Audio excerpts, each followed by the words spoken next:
Welcome to Climb English. Today, you will listen to a gentle story, a story to help you learn English through calm, simple sentences. Please don't forget to like and subscribe. Now, take a deep breath. Let the story begin. My name is Anna. I am 27 years old. I live in a small village in the mountains, far from the noise of the city. My house is simple, just 2 rooms and a wooden roof. Every morning, I walk down a quiet path to the village library where I work. I arrange books, make tea, and help children find stories they like. People say my life is peaceful. They see me smile and say, Anna is lucky. She lives in a beautiful place. But what they do not see is the story I carry inside. A story of love, of loss, and of finding hope again. I have not told anyone until now. I was not always in the mountains. I was born in a busy city, full of lights, noise, and fast-moving people. My mother was a teacher. My father ran a small bookshop on a quiet street. Our home was always full of stories, on the shelves, in our hands, in our hearts. I loved reading more than anything. When I was a little girl, I would read under the blanket with a flashlight long after bedtime. I wanted to become a teacher like my mother, to share the magic of stories with others. When I finished school, I started studying literature at university. I was happy. I had big dreams and a warm, loving home. But life doesn't always follow our plans. One day, my mother fainted in the kitchen. At first, we thought she was just tired. But the doctor said it was something worse. Her heart was weak. She needed rest, care, medicine. I came home every weekend to help. I read to her, made soup, cleaned the house. But slowly she faded.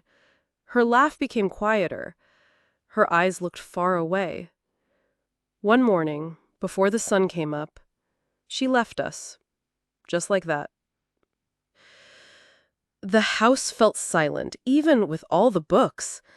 And my father, he was never the same again. After my mother passed away, the city felt too loud. Every corner, every bookstore, every sound reminded us of her. My father stopped opening the shop. He sat by the window all day, holding her favorite mug, though it was always empty. I tried to study, but my heart wasn't in it anymore. I wanted to stay close to him, to hold what was left of our small family. One morning, he looked at me and said, "Let's go somewhere quiet." So we packed our things, books, a few clothes, a photo of her smiling, and took a slow bus to the mountains. We found a little village where the air was cool and the stars looked closer. There was a house at the edge of the forest. It needed repairs, but we didn't mind. My father started fixing broken chairs, old windows. I found work at the library. The pay was small, but the silence felt kind. Still, something was missing. I stopped reading for joy. I walked through my days like they belonged to someone else. I smiled at people, but the smile never reached my eyes. I was not unhappy, just hollow, like a story with no ending. One cold afternoon, the sky turned gray and the wind began to whisper through the trees. I was closing the library, stacking books and wiping the old wooden desk, when the door creaked open. A man stood there, holding a notebook and a small map. His coat was wet from the mountain mist. He looked tired, like he had been walking for a long time. "Sorry," he said. "I didn't mean to bother you. I was just looking for shelter for a minute." I nodded. "Come in. It's warm here." He smiled, and it was a quiet smile, one that didn't need to be big to be kind. His name was Ben. He was a traveler, passing through to study mountain plants. He loved to hike, to write about nature, to learn the names of flowers no one else noticed. He said, "This village is peaceful. I think I'll stay a little while." And somehow, from that simple visit, he did. He came back the next day. and the next. Ben came to the library every afternoon. Sometimes he brought a cup of tea, sometimes a wildflower he had picked on his walk. He always sat in the same corner chair, near the window where the sun touched the floor. At first, we spoke about books and weather. Then, slowly, about life. He told me stories about the forests he had visited, the people he met, and how silence had become his favorite sound. One day, he saw an old book on my desk.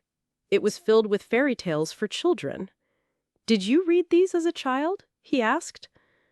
"I used to read them to my mother," I said, "and I once dreamed of reading to children too." He looked at me and said gently, "Why not start now?" I laughed. No one here would come. "Try," he said. "You never know who's waiting to hear a story." So, I did. I made a small sign and posted it outside the library. Story time, Saturdays at 3. That first Saturday, only 2 children came. The next week, 5. Then more. I read slowly, letting the words breathe. The children listened with wide eyes, and for the first time in years, I felt something inside me open, something long asleep. One evening, the sky turned dark early. It was the same day my mother had passed, 3 years before. I tried to act normal at the library, smiling at the children, reading their favorite story. But when I got home, I sat on the floor and cried. The tears came without warning, like a storm I couldn't stop. The silence in the room felt heavy, like it could crush me. A soft knock came at the door. It was Ben, holding a small bag of tea and a quiet look in his eyes. He didn't ask why I was crying. He just sat beside me. After a while, he said, "I lost someone too, a long time ago. I still miss them." I looked at him through blurred eyes. "Does it ever stop hurting?" He shook his head. "Not really. But one day, the pain becomes part of your story, not the whole thing." We sat there, side by side, with no need for more words. In that silence, something inside me shifted. I wasn't alone in my grief anymore. And that changed everything. The snow melted slowly that spring. The trees wore soft green, and the air smelled like new beginnings. With Ben's help, I turned an old storage room behind the library into something new. We painted the walls, cleaned the windows, and added cushions for children to sit on. I called it the story cabin. It wasn't big, but it felt full of laughter, full of light. My father came sometimes. He didn't say much, but I caught him smiling when the children laughed. He even repaired a broken shelf and brought in a rug my mother once loved.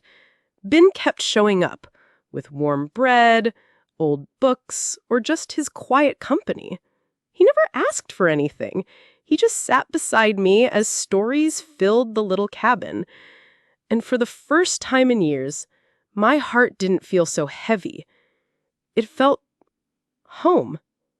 Sometimes I still sit by the window and think of my mother. I wonder if she would be proud.